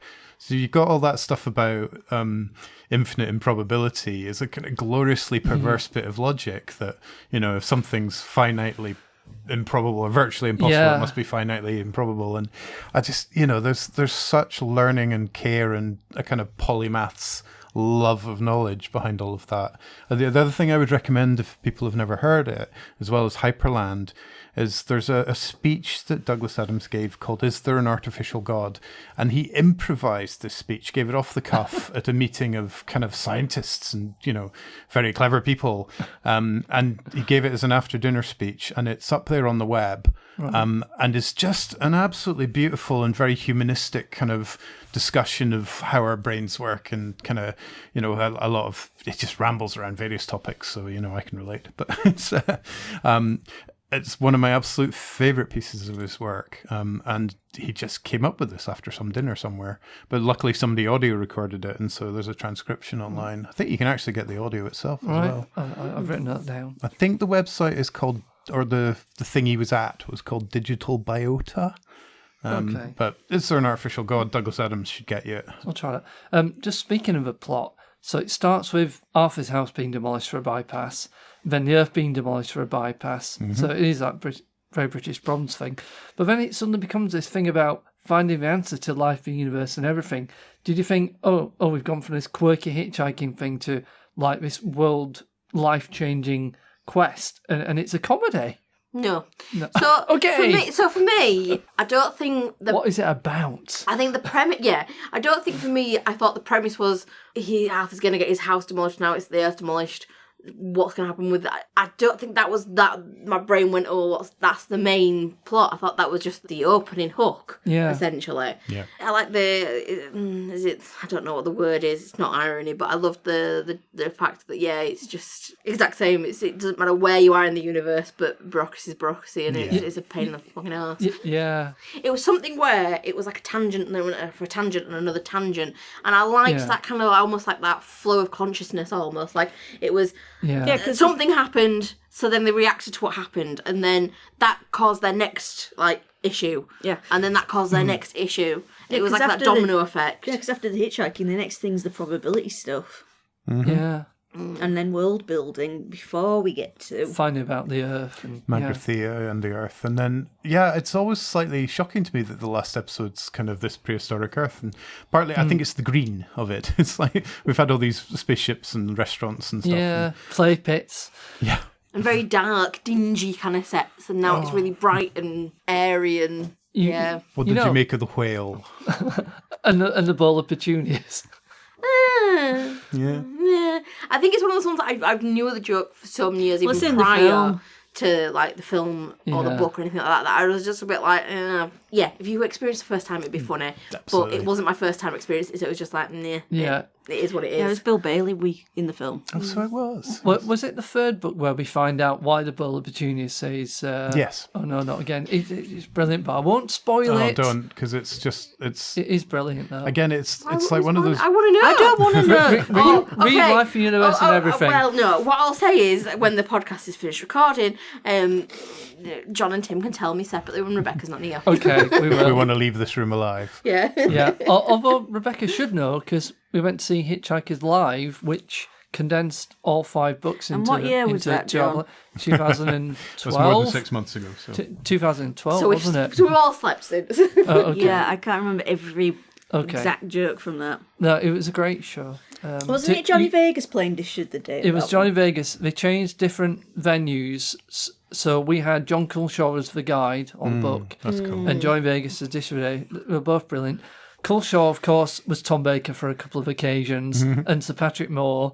We had and Billy you saw Boyd, as well, didn't you? Yeah, who I remember not being very impressed. I think he didn't really know the source material very well. Yeah. And maybe I'm doing him a disservice, but I thought it's that thing of kind of, no, that's not the book's way of doing it or something like that. Yeah, because I know some dates of the tour I'd feel like Danny John Jules as the guide. I love Danny John. I prefer Danny John Jules. As long as he did it in the cat voice. I think John Lloyd did it a couple as well. I mean, to be fair for me, I know I haven't seen it, but anyone other than John Culshaw, because I'm one of probably the only few people in the country who actually can't stand him. Don't think he's good. I can always hear his voice in any voice that he does, and I'm just like, why are people like him so much? There are better impressionists out there. Can we talk about both the title sequence and the music? The music, yeah. Go ahead, Tim. You're our guest. Danny, what did you think of the music? Bloody amazing. Wished it was longer. Very annoyed it wasn't. Did you know it was an instrumental by the Eagles called Journey of the Sorcerer? No, had no idea. I bought that Eagles CD just for that track. I used to get it mixed up with Baker Street by Jerry Rafferty. Really? So have a listen to the do-do-do-do-do-do at the start of the chorus of Baker Street. Yeah, I see what you mean. Yeah, that's sort of weird. Because the TV version was done by Tim Souster, who did the LPs of Hitchhikers. Okay. Makes sense. So that's how he got involved. So I also might be remembering wrong, but it also gave me a bit of Star Cops feel to it. It had like a similar, maybe not necessarily like gentle. Maybe it was just the like travelling. Yeah, how it travelled. Maybe like the actual score. I fuck knows. I'm not music. I got a clue. I'm tone deaf as anyone. It the floating astronaut? It might be the floating astronaut, but I don't know. It had the same kind of feel about it. I'll say that's what I'll say. The feel. What it made me feel. I felt the same. Did you know? I bet you didn't know, Dan, but when the BBC's policy at the time was that all comedies have to have a laughter track. Oh yeah. So when they first showed it to, I think it was a film festival, they had the laughter track on it, and it was just awful. The production team invited science fiction and Hitchhikers fans to a screening at Elstree to record a laugh track, and like Rebecca said, they showed it with a laugh track to an actual audience, and yeah, they just decided, no, let's not have one. Funny, compare that with Red Dwarf, which really thrived on having a live audience. But it has, whereas Hitchhikers was just watching a recording. But why do we have laugh tracks on comedies? Does anyone know why? Do we genuinely need prompting? I was in a studio audience for the new Porridge series, and the warm-up man, Ted Robbins, great comedian, was like encouraging and building us up between takes and scenes, forcing us to be energetic, when we might laugh at the same joke 3 times and pretend we've only watched it once. Yeah. It didn't feel artificial. It was genuinely funny. But I just wondered who started it. Who was the first sitcom to use laughter? Question. Probably in America. I bet it was American. And we call it canned laughter, but, I've been in a real audience, so... Do some sitcoms use recordings rather than live audience? Canned laughter is not the same thing. Yeah. Canned laughter isn't the same thing as live studio audience. Canned laughter is just like what you get on stuff like Flintstones.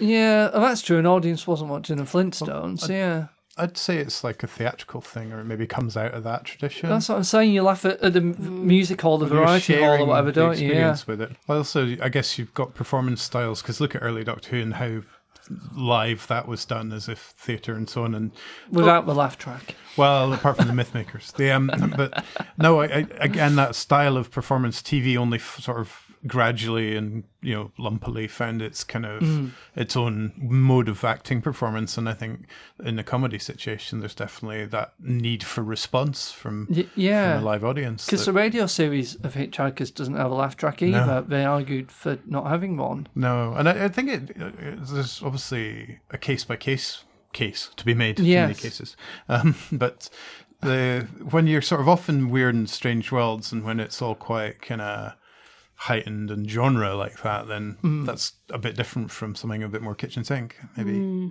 Yeah, because I can't think of many modern sitcoms that don't have laugh tracks. Because League of Gentlemen doesn't, does it? Yeah. Because it's not funny. They played it to an audience after it was recorded for League of Gentlemen, I believe. They used Yorkshire Studios in Leeds. I've one other sort of pertinent experience, which when I worked at the drama school in Glasgow, we got acting directors in from the TV world to do acting for camera lessons with the acting students, and I was the technician, so I basically would do the vision mixing and learn a lot about editing there. And we shot like a half-hour sitcom script. I think we did a Father Ted script and something else from a show. I can't remember which show it was, but it was so we'd shoot location stuff, and then we'd edit that together and we'd play it. So you did it as real? Yeah, they try and make it as real as the ironically then dying form of recording a sitcom. But we would get in an audience, and I remember recording a whole bunch of different laughs from the audience and then adding that to the pre-recorded bits for the final edit. Yeah, of course. Yeah. And it was soul destroying. I was listening back to it. I just didn't do a good job of it, but I was listening back and I was like, that's laugh 4, that's laugh 7. Yeah. Now, What We Do in the Shadows doesn't have a studio audience or laughter track. But then it's a reality TV show format, isn't it? Yeah, it's like a mockumentary, isn't it? Because Extras didn't have one either. I can't imagine. Extras wasn't funny anyway. No. Ricky Gervais stuff, The TV show really, it was either my first or second exposure to it. And then I've had this lifelong love of Adams' work. And that sort of spilled on into the Dirk Gently books, which, of course, as Doctor Who fans, we would recognise a certain lot of the plot of the first Dirk Gently book. The scrap Doctor Who story he recycled into a detective novel. Well, why not? It's his work. As far as he was concerned, it was never going to see the light of day. Yeah, let alone have 17 different versions. Yeah. But you can't move for shadows now. No. I was given on my 14th birthday. I remember that because of the first Dirk Gently book. And my dad had written inside the flyleaf. It might have been my mum, actually. I always remembered it as being my dad. But it was a bit of cod numerology. So it was like, you're 14, which is twice lucky 7, and 2/3 of the key of the door 21, which is half of the answer 42. I thought that was awful clever of dad or mum. Yeah. But that's pretty good. Yeah. Yeah. And I love those books. I think they're more mature books than Hitchhikers. There's 2 Dirk Gently books and a half, because he had an unfinished, perhaps, third one. Yeah. The second one, I think, is glorious. And it has a load of the same sort of interests within it, like technology. So whereas we've got the kind of personality robots in Hitchhikers, you get the electric monk, the labor-saving device that will believe tedious beliefs for you to save you having to believe them yourself. And there's a lot about computers and computer technology and a beautiful kind of convoluted time-traveling ghost story sort of plot, which is really chilling in places, actually. The second one is all about something which you get little hints of in Hitchhikers, which are what if the gods, say the Norse gods, were stuck on Earth, even though nobody believes in them anymore. They're just they're still here. We've created them, and now they've got no more use anymore, so they're just slumping around trying not to smite anybody. Yeah, the Norse gods are at the restaurant at the end of the universe, aren't they? And in the third book, they meet Thor at a party, and he tries to pick up Trillian. And Arthur fights Thor and wins. Yeah. Scared to step outside. Yeah, I remember that scene. Yeah. And there was a sixth book written by Eon Colfer, which brought Thor back from the Dirk Gently novel, didn't it? I have not read it. It was it's that version of Thor. And I thought, I hadn't made the connection, but he's crossed over the Douglas Adams universe. Nice. But going back to that 42 thing, did you think it was funny? I like it. So, I'm kind of with the... It's a funny number, Yeah, it's a funny number. I think I'm kind of with Marvin when, like, he's like, oh, you're not really bothered, are you? Like, I told you wouldn't be bothered. I just thought, yeah, I'm not really bothered. I'm not really actually bothered about what the ultimate question of the universe. I don't give a shit. I'm here. I'll enjoy it whilst I'm here. I don't need to know the big, grand scheme of things. It's not something I'm bothered about. You sound like Slarty Bartfast. Yeah, I quite happily find out if somebody had just created Norway by just drawing some squiggles. Fine. Throw a lot of ink on a paper and go, yep, that's our country. Yep, that's fine. It's puncturing that kind of self-importance of like, oh, the big questions are all that matter and life has no meaning without them. And actually, if the answers are ridiculous because life is ridiculous, then you just have to get on with it, like Slightly About Fast says. That's it, yeah. And I think that's just how I feel in general about it all. Had you heard the 42 thing before? Do you know? Yes, yeah. I think it's in the popular culture now. No, I knew about that joke way before. Yeah, it's out there. It's not just nerds. It is. Yeah, it gets referenced. Yeah, yeah. It's like after a certain time, it's kind of too late because the cultural impact of something's already been felt. Like when I saw Citizen Kane, I'd not only knew the ending, I had heard the ending from a cartoon based on Ghostbusters. You know? Yeah. Like I've never seen it. And I know the ending. And the same with like, is it The Usual Suspect? I know who it is. I know the ending. I know the whole thing. And it's just like, well, that kind of takes away the premise of the film. So I'm like, oh, there's no point me watching it. Like I already know. When I finally saw Citizen Kane, I was like, oh, that's what that Family Guy joke was on about. Isn't it? Because I'm just making sure it is the word rosebud as well, isn't it? Which actually then for me when I found out it was Citizen Kane was like, oh, so that's why the Sims use it we're having as a our cheat. Cultural experiences backwards now. Yeah. Well, exactly. It's like how long can film or TV makers leave it? What's the statute of limitations on spoilers? Exactly. Yeah. Is Luke, I'm your father, or like, no, Luke, I'm your father. I can't remember the exact wording. What's the limitation on that? Say, Luke, I am your father. Yeah, exactly. It's interesting though.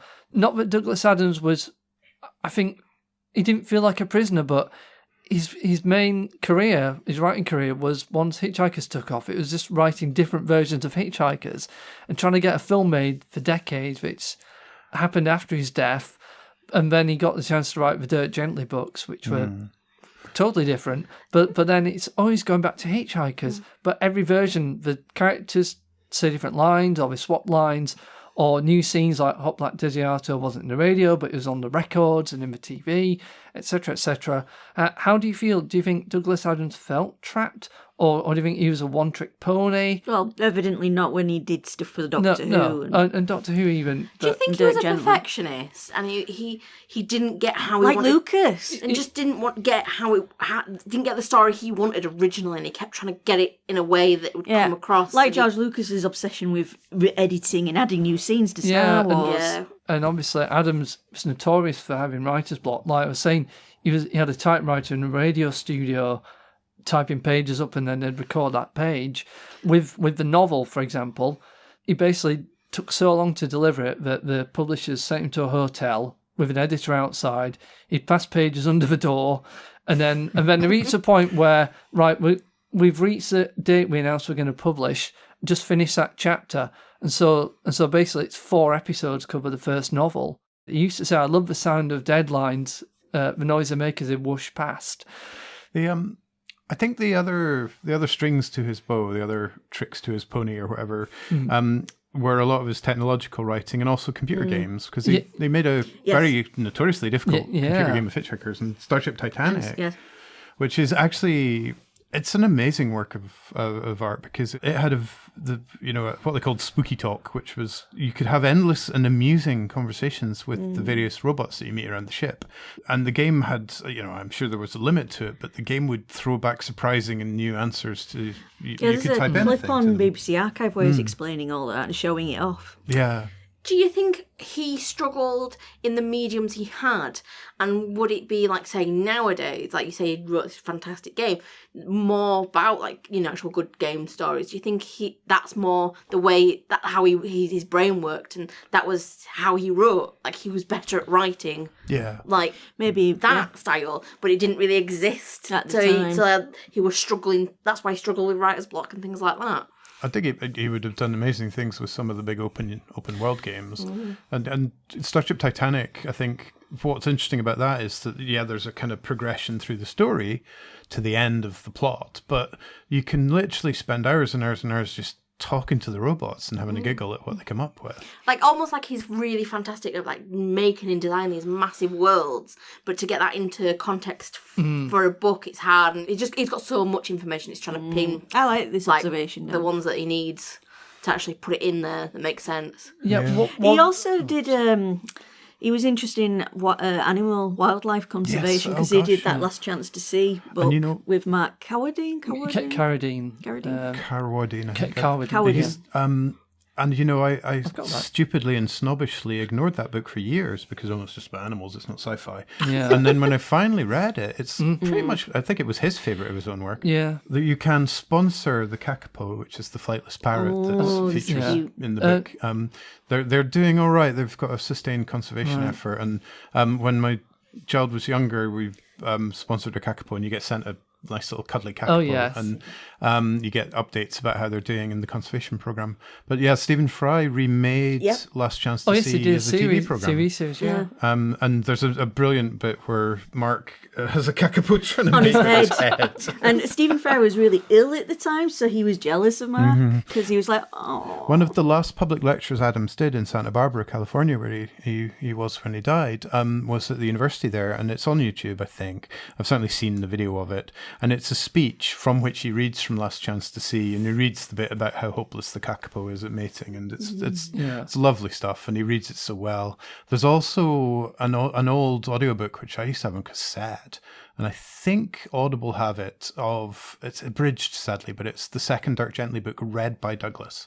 Oh, yeah, because they tend to just go for newer recordings, don't they? Well, they have them now read by, who played him on TV in Britain? Stephen Mangan. Yes, he's read both books unabridged, but this is an older version. You could probably find them on the internet Yeah. on certain pirate base sites, couldn't you? And the other books we must mention were the ones he wrote with John Lloyd, which were called The Meaning of Liff. I've got that. One of them is a Blake 7 reference. It's like it's like clang or blurring or something. The sound made by a prop on Blake 7. As somebody who's been watching across the aisle in the BBC corridors. Yeah. It's basically, for those who don't know, it's place names. So he's taken place names off of signposts where they're just lounging about, not doing anything, and given to them meanings that there are not words for yet. Like Glasgow, I remember for obvious reasons, is the feeling of infinite sadness when surrounded by people 30 years younger than you. Yeah. I think I read that before I was 30, so it didn't apply. No, I was just going to add the Salmon of Doubt, that unfinished Dirt Gently novel, because they published a book of all these best articles and some other short stories and things, and all collected into one place, and then this final 2.5 chapters, isn't it? But what's interesting is that the Salmon of Doubt, he flip-flopped it between a Hitchhikers book and a Dirt Gently. There's no known copies of a Hitchhikers version of it, so what we get is the Dirt Gently version. You just think, that's kind of interesting, because he kind of thinks, well, does it work for this? Does it work for that? And again, it's breaking up that cycle of doing another Hitchhikers, isn't it? Because he said, didn't he say like the 5th book was the last? Maybe he said that about the 4th as well. Probably. The book was always referred to as a trilogy. Yeah. A trilogy in 4 5 parts and 5 parts. parts. Yeah. Now it's in This was 6 the parts. increasingly inaccurately named trilogy. Yeah. I think Dirk Gently, this character, is sort of a strange amalgam of Ford and Zaphod, maybe. And I mean, I don't have much to say about Dirt Gently, because I've never read it. But I will say I have watched Netflix's version with, is it Elijah Wood? Yeah. And I really, really enjoyed watching them. I remember, I've only watched them once, but I remember feeling bereft when I knew it was finished. Read the books. And I was a bit like, I want more. And I was really sad. I've only watched season 1, and I would say it's really true to the spirit of Dirk Gently without copying any of the kind of plotline, especially of the books. And there are, 2 different British versions? I'm not No, sure. there were 3 episodes. They did of 3 Stephen Mangan, episodes, didn't they? Yeah. But the American one is so different in tone that I think the British versions will feel maybe slightly tame by comparison.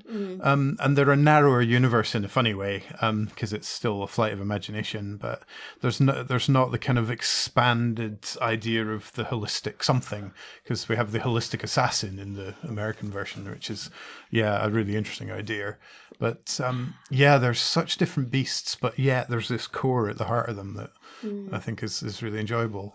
So Dan, they actually did plan to do another season. Well, Douglas Adams planned to do another season of the TV series.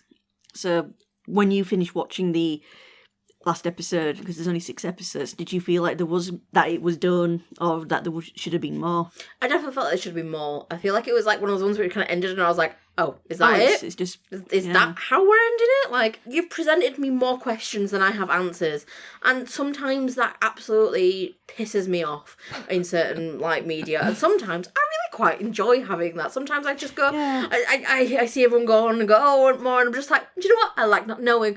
And I try to be like this air of sophistication and I'm better than you. Oh, it's really not. But I just kind of like that sometimes, to be like, we don't need to know kind of attitude. But I feel like with this, I feel like it wasn't enough. I feel like it was like not even like the tip of an iceberg. It's like you scratched off like the very top little bit at the very top, and when here's a chipping, there's way more to come. Well, it's like you're left wondering, well, what happened to Trilly and Zaphod? Where did they get transformed? That's it. And it was a bit like, what's going on with them? Did Marvin get destroyed? That's it. Will they be trapped on prehistoric Earth forever? I think that might be why, because I remember watching the film before I read the books. I wonder if that's... I don't really remember the film that well, I'll be honest. I've only watched it once. What film? But I do remember, I think that might be why I went for the books, because I was like, is there more? Because I knew there was more books. Yeah. And the film ends with them. The film ends with them going, "Oh, let's go to Millieways." To the restaurant at the end of the universe. Because they covered up to the first novel. Setting up for a sequel, of course. Yeah. It's a shame they never made a film. No, I actually, the first time I watched it, I was kind of, that's different. Yeah. I was all Doctor Who fan about it. But I watched it a second time some years ago now, and I just, having got over the shock of it not being exactly the same as it was, I actually quite enjoyed it the second time. There's still bits that I didn't like so much, but I was more looking at the stuff I was enjoying, like the field of things that smack you in the face as you try to get to the brilliant. office. I've got two anecdotes about that film. The first is my wife Amy. That was her first experience of Hitchhikers. In fact, she said she doesn't remember watching this TV series with me, so I'm going to have to rectify that. And she liked Trillion, and she liked the empathy gun, and the part where it's like, oh, how come the gun doesn't work on you, Trillion? She says, well, I'm a woman, I know what it's like. and Amy said, that's true, I've forgotten the empathy gun. So she liked that aspect. But the other anecdote is when we went to see Hitchhikers live, we hung around to the stage door. I chatted to Simon Jones, and I said, "Oh, I like seeing your cameo in the film." He said, "Oh yeah, that god awful movie." Yeah, and I was very moved at the end when the heart of gold turned into Douglas's face, just as the last image of the film. That was very sweet. and the door handles at the Hummer Cavolva's chapel were a cast of Douglas's nose. Were they? Nice. So one of the other Douglas Adams facts is that he was the first person in the UK to own an Apple Mac. Yep, and Stephen Fry was the second. And Richard Dawkins was the third. Yeah, all friends. Because they were all friends. And he introduced, of course, Dawkins to Lalla Ward, to be married. Yeah. Because they were working together on Doctor Who at that point. And Dawkins' elegy for Adams, I actually quoted when I read at my father's funeral, as sort of like, it's too soon for anything considered. It's just a cry of grief or whatever it was. So I stole those words shamelessly because it summed things up quite nicely, I think. And it's one of the most sort of beautiful, heartfelt expressions of that friendship that I've ever read. I really enjoyed that. And I think some of that stuff is in Salmon of Doubt, possibly also that Is There an Artificial God speech is in there. I must go back and read that again because it's been a long time. Yeah, me too. But certainly rewatching the series has prompted me to reread the novels and listen to the radio series. But it's just interesting sometimes to get mixed up in my head now. I think, oh, is that joke or that scene from this version? You misremember bits. The strongest memory for me is the TV version. Same. So much so, it's so much of my life from, I think when I was about 37, I thought, right, I've got to have a 42nd birthday party. I'm not going to do a 40th, I'm going to have a 42nd with a Hitchhikers theme. We had jellyfish sweets, Seville Babel fish. I had a 42-question quiz, pinned the legs on the Archer and Mega Donkey. You had one as well, didn't you, Tim? Yeah, I think we independently had the same idea. We did. Yours was a year before mine. Yes, because I'm shamelessly older. Same idea with the Babel fish. I must at some point during the day have tried to stick one in my ear just for comic effect and then didn't put it back in the box, of course.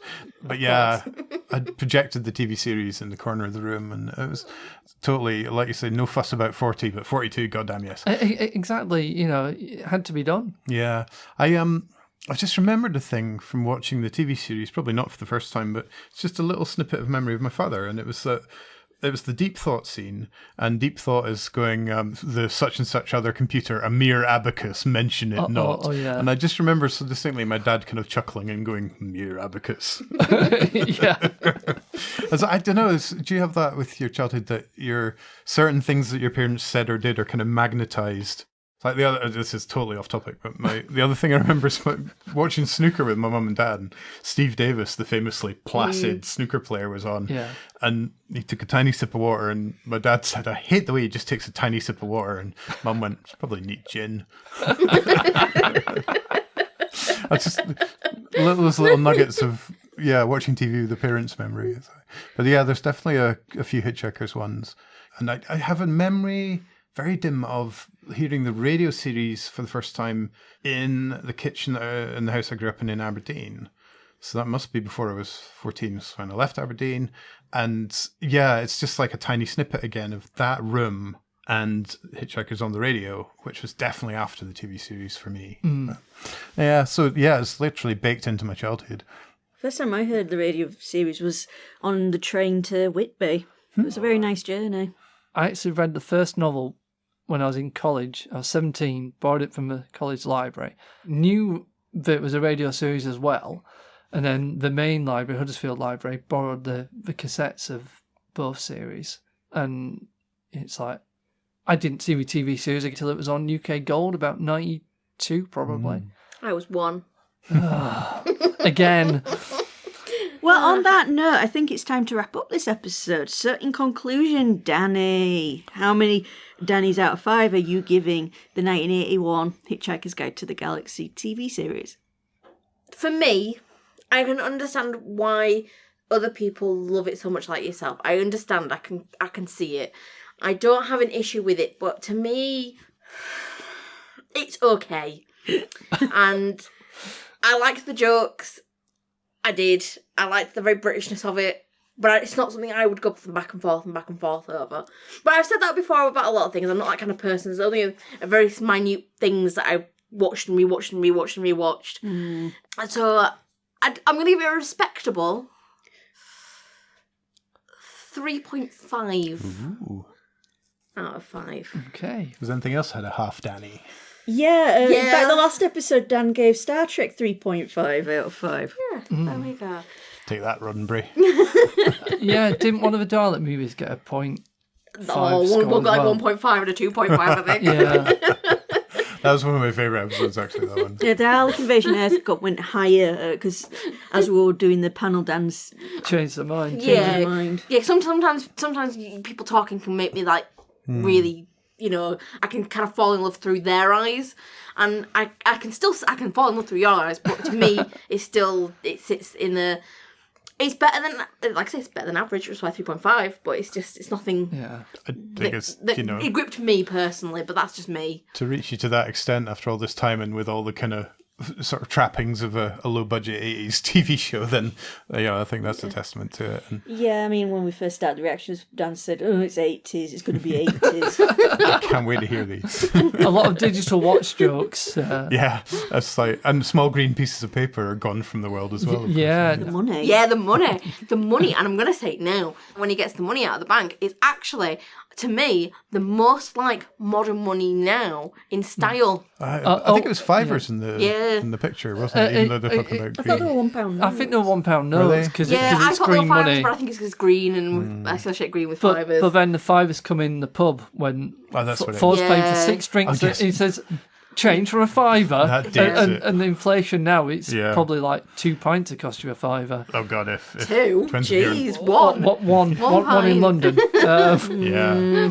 It's like, from £100, sir. Thank you very much. Yeah. But they use the same pub. They filmed in the same pub for the movie as a TV that's series. Nice. That's pretty nice, yeah. Nice little tidbit. Excellent. So yeah, I hope you're not disappointed by 3.5. No, is all I'll say. I was dreading a 1. No, I think you can kind of. Well, I feel like you could guess a 1 out of me quite easily. We won't say it. No, we won't say which one it is, but it's just how animated and how sweary I get, because it angers me, and I'm a passionate swearer. Because I know in Randomizer there's a certain episode, a Jodie episode, that had the swear jar sound effect. From 55. Yeah. That sound effect is Richard Herndl tossing the coin onto the grid in the 5 Doctors. Because I was thinking, for us that would be, I'm not going to say it, No. certain film. Yeah, certain film. So, we hope you enjoyed this episode of I Don't Do Sci-Fi. Do let us know what you thought. Our social media contact details will be at the end of the podcast. Before I say goodbye, thank you, Tim, for joining us. Tim Reid. Thank you so much. It's been a joy. Thank you for coming and letting me talk about your favourite show. And maybe we'll have you. Maybe you'll get to visit us again. I really hope so. Or we could be on the Randomizer podcast again. Absolutely. Or even for the first time if you... I'm just saying when you said again, I'm just like, I've never been on. If you dare invite Dani on. There's a show called Doctor Who that we talk about quite a lot on that. I do. It's my favourite. I do too. Literally my favourite. We're at the mercy of the randomizer. Yeah. We love Paradise Towers. We could contrive it. Yeah, just contrive it. Actually, it's weird because some of the most enjoyable ones have been ones like Time Lash and kind of ones that are not great, but when you go back to them, you just have such a hoot. All I'm going to say is Paradise Towers is great. I love it. And I'll fight anybody who disagrees. Build high for happiness. Yeah. So, I hope you enjoyed listening to this episode. Please join us next time when we'll be travelling through a wormhole to the planet Abydos, showing Dani the 1994 blockbuster Stargate. Until then, it's farewell from me, from John, from Dani, and from Tim. Yes. Goodbye. Bye. Bye.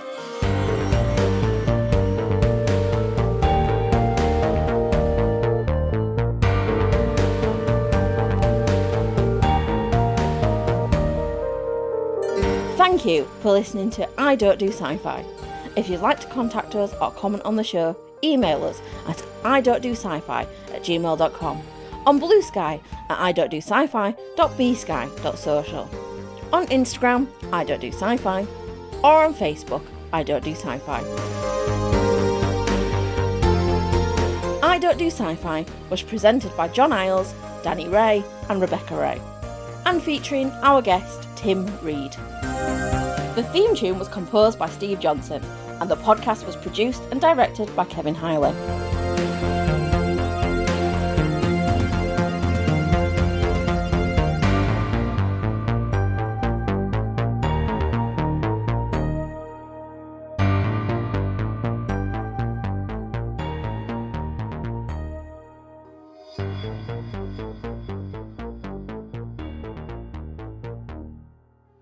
I feel like I'm going to get some feedback up. Can I just say, there's one thing I wanted to say, but I never knew how to get it in, and it's just, it's a really bad, it's a bad joke. But it's because when they're hitchhiking, they wanted to get to Barnard Star, and I just was like, oh, is that where you're going to, like, try and drive to Barnard Star for your eye test? And I was like, I can't get this in. That's good.